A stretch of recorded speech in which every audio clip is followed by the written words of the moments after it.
Last year, I gave myself a challenge. Go to a charity shop, pick out random items and turn them into art. No plan, I just wanted to push myself creatively and see what I could come up with. Now, I started this challenge over a year ago, filmed half of it, then completely forgot it existed. I found snippets of old footage on an SD card I forgot I had and dusted off the project I started what feels like yonks ago. So in this video, I'm jumping back in time, then forwards, then back again to finally finish it. Oh my days, this is going to be a headache to edit.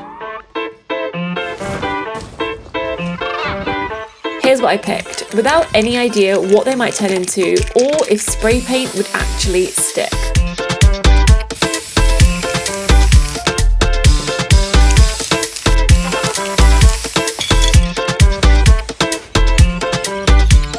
When I picked this thing up, I thought, ooh, potential, but also, what even is it?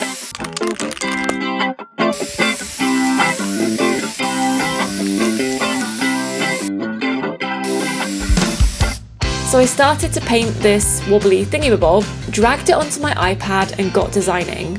I was picturing coral, waves, seaweed and other ocean-themed things and decided to draw jellyfish. Never drawn them before, but I think they turned out cute. So much so that before I'd even started painting the actual wobbly thingy-mabob, I turned my digital illustration into a notebook.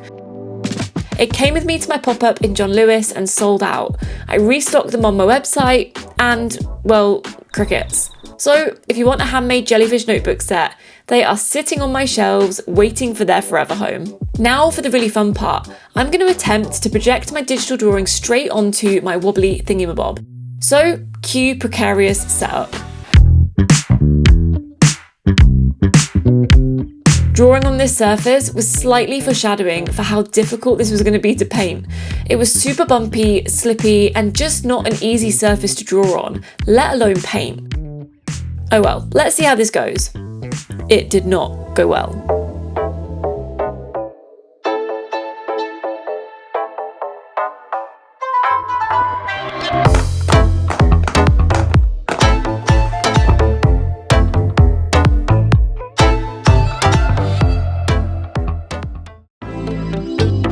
Along with its bumpy ridges, the fact that I've been drawing digitally for the past 5 years just meant that my jellyfish ended up looking, well, like jelly.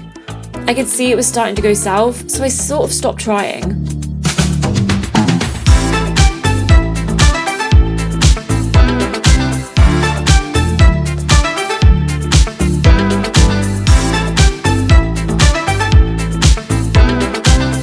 In the end, it was probably salvageable, but to be honest, I was already excited about the next charity shop find. Maybe that says more about myself than anything else. So I sort of gave up, put my paintbrush down and wouldn't pick it up again for another year. Back to present day and I'm giving it another go. Let's just say this little project wasn't meant to be. So I stopped again. Moved on to the next item. Maybe I'd spray paint over that yellow jellyfish and come back to it another day. Not every idea needs to be finished and not every piece has to be good. So here I am letting go of perfection, because if I don't, this video will never see the light of day. For now, let's draw some ramen. I absolutely love drawing in Procreate. Anytime I want to paint traditionally, I can't help but do my sketches on the iPad. There's less pressure to get it right, and it gives me an excuse to use my favourite brushes. This one here is called Nifty Nib, and it's part of my Fizzy Toolbox Brush Set. It's my go-to for textured outlines when I want something that feels gritty but still clean. I made this whole set because I couldn't find brushes like them, and I made them available for you too, so if you want to try them out, there's a link in the description below. I think that's why I have so many half-finished projects. The iPad makes it easy to start things, test them out, and then forget about them. I mean, how many sketchbooks have we all abandoned after page 5? Or projects that live forever on our desktop with the names like final version? It's just part of our creative cycle, and it doesn't make you any less of an artist. I mean, take that little jellyfish design. It ended up doing way more than I planned. It became a notebook and it went to a John Lewis pop-up shop. Not bad for a wobbly experiment I nearly gave up on.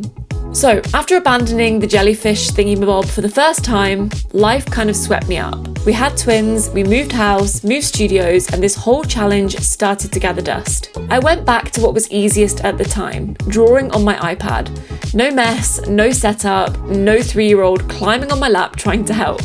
Sometimes digital art is just more doable when we're trying to survive nap schedules and lost sippy cups. When we finally got settled in our new home, I started decorating my new studio space. I hung up artwork, added a cozy little art corner, and slowly it started to feel like mine. And I started to feel creative again. It was becoming the kind of space that you just want to paint in. So I started by painting a mural on the wall, all about creative juice, which is pretty fitting really. That's when I decided to pull this old project out again. I didn't have a grand vision, just a promise to myself to enjoy the process. I was determined to let it be imperfect and experimental. I think as artists, especially ones juggling life and parenting and all the chaos in between, we forget that creativity doesn't always need an outcome. Sometimes it just needs time. I'll probably head back to my iPad again after this because it really is my comfort zone.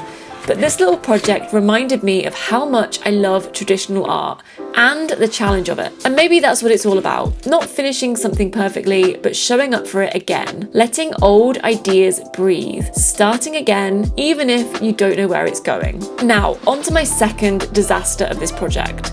And yes, I can already hear you screaming, why didn't you prime the wood first?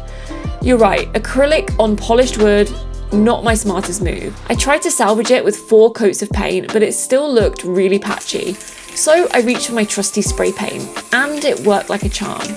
The notebook ended up with this gorgeous glossy finish, and I'm so glad I didn't throw in the towel. Sometimes a little detour leads to something even better. Next, I decided to draw an Asian-inspired pattern. Something simple but bold to contrast the deep burgundy base. Just don't look too closely at my wobbly lines. But hey, we're embracing imperfection, remember? Please ignore the fact that I'm dancing. I was listening to some Benson Boone as I painted, which really didn't help those wobbly lines. So, a little story about this tattoo. I got it back when I was living in China, working on a Cirque du Soleil style show called The House of Dancing Water. On my last weekend living there, I took a trip to Hong Kong, and as you do, I came back with a tattoo. In Cantonese, it says San San Tung. It's the name of a well-known area in Macau, and it's actually where I was living at the time, which translates literally as 3 orb lights, or simply 3 lamps. It's the one place in the world I've lived totally on my own. No flatmates, no family, just me in my tiny top floor flat. It became my little sanctuary, my home away from home. And I think that's why I wanted it with me permanently. Spending real amounts of time living in different cultures opens your mind up in the best possible way. And I think I've subconsciously woven that into a lot of my illustration work over the years. And yes, to anyone that can read that in Cantonese, it probably looks like I've got a street sign tattooed on my neck. But it did come in very handy when I needed to catch a taxi home after a night out. So it was getting late and I wanted the final makeover to be as low effort and low friction as possible. Something where I could go straight from idea to finished piece without overthinking it. I was tired, and let's be honest, my kids were probably going to have me up half the night anyway. So I ended on something light-hearted but still fun to create. I don't often get to just sit and doodle with no plan, no pressure, and no idea how it's going to turn out. But here I am, freestyling on a kid's toolbox at 11 p.m. 20-year-old me would call that an early night, but the mum in me with twins and a toddler would definitely disagree. This challenge has really reminded me of how many unfinished projects we actually have. Maybe it's a creative thing and we're just too excited about the next project. But this is your sign. You are allowed to pick it back up no matter how long it's been. You don't need to finish it perfectly, you just need to show up. So here's to broken charity shop finds and forgotten projects. Maybe the win isn't in how good the finished piece is, maybe it's just that we came back to it. So here's to messy finishes, second starts, and creativity without a deadline.